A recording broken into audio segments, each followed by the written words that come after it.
அண்ணா நகர்ல ஒரு கெஃபேஸா இருக்கே, ஒரு ஹிடன் ஜிம் ஸ்பாட்ஸா இல்லையா?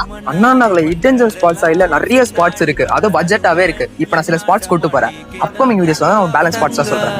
மண்ணமா தேச்சு விட்ட சந்தனமா ஏத்தி வச்ச குங்குமமா பார்த்தேனே கண்ணால கேட்டேனே உன்னை போல ஆக்கி வச்சு கெஞ்சணுமா தூக்கி வச்சு கொஞ்சணுமா மனமா கேக்குறிய பேச்சு நல்லா இல்ல சிங்காரி என்ன கொஞ்சம் சிக்காம சிக்க எடுத்தா அதோட சிக்க வச்சா ரிங்கா ரிங்கா மண்ணாதி மன்னர் எல்லாம் பின்னாடி வந்தாலுமே என் ஆண்ட மாட்டேக்கு நான் தங்கா தங்கா